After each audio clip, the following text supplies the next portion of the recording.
Dear Does your dog have this sort of Dr. Jones. In this edition of Veterinary Secrets, I'm going to show you how to make an essential oil hotspot. One of the more common veterinary concerns that clients discuss with me, I have these pet parents saying, my dog's got this oozy hotspot, they keep getting hotspots. Can you give me some type of recipe that's going to work? I want to show you an essential oil one that I was introduced to that is really effective and I've had some really good results with. So for those of you who don't know, a hotspot is also known in veterinary world as acute moist dermatitis. And what that means is if you got this acute inflammation, it could be from a cut, for instance. Perhaps your dog has some type of underlying allergy. Good girl, Tula. It may be that their skin has been moist, the bacteria has been trapped. Tula has been doing a fair amount of licking, but I can't see an unobvious hotspot. Her skin's a bit irritated, you know, she's been licking her paws, sort of scratching in her groin. But if your dog is to have a hotspot, generally you're gonna see like an area, they've licked the hair off, or the hair is gone. It's oozy red, and if you look up there, I have a little picture of a hotspot in the video. They're not uncommon, especially in the spring, summer, fall, and especially with their dogs that have allergies. So we know that most of the hot spots, the big key first is you gotta clip them first, clean them with some type of antiseptic. Could even be something like this, green tea, black tea for instance, or chlorhexidine. And then you gotta put something on that's gonna help dry them up, also like take away some of that inflammation, they're super inflamed, and then they deal with some of the bacteria, because really you're looking at bacteria growing, you know, on the surface hair follicles, causing all that ooziness.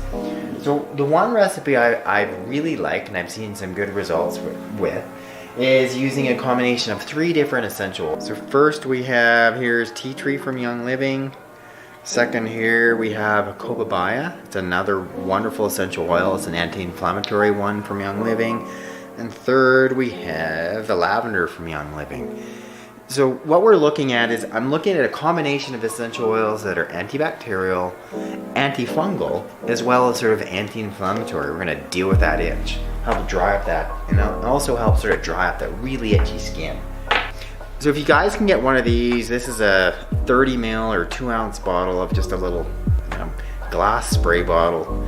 I've got the little spray top on it. So this would be ideal. You know, if you can't get that, so be it, you can't spray it. Even just a dropper so you could drop it on, or just even mix it in a cup, you know, and then be able to drop it on. Regardless, but a spray bottle would be ideal. You'd be able to pick these up at most sort of natural health stores, most pharmacies now. Next, we've made up here our cup. Here's our, I'd use 1 tablespoon of loose leaf green tea. I drink it, and I've added about a cup of water to it. You could also just get, you know, a green tea bag and make yourself 1 cup of green tea.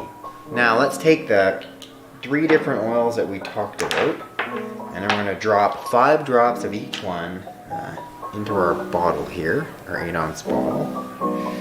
So we're starting with the lavender. So 5 drops of lavender.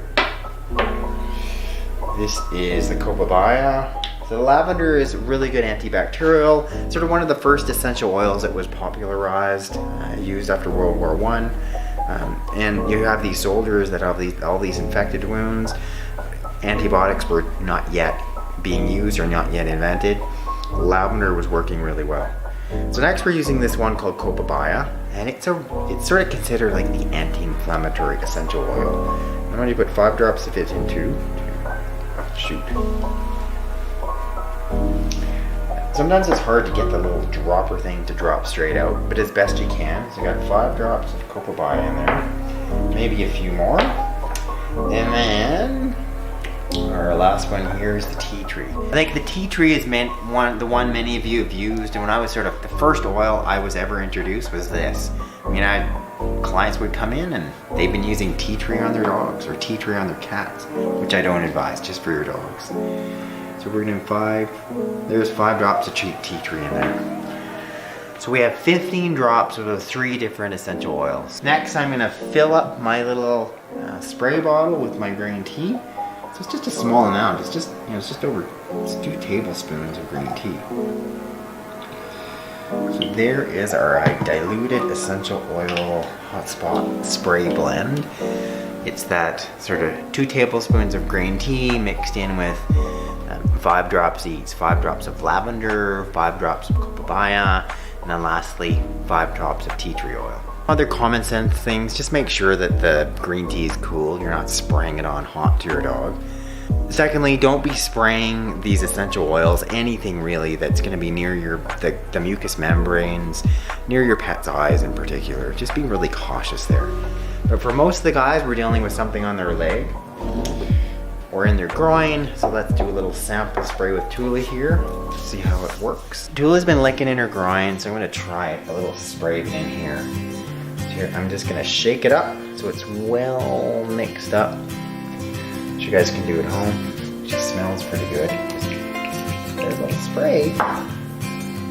And if you've got, a hot spot, you're just gonna be spraying it directly on that spot 2 to 3 times a day. Alright, Tula, I'll let you guys know how that works. So thanks you guys for watching this edition of Veterinary. לרכישת השמנים ולפרטים נוספים והדרכה, השאירו הודעה או תגובה בדף זה ובדפים השונים שלנו.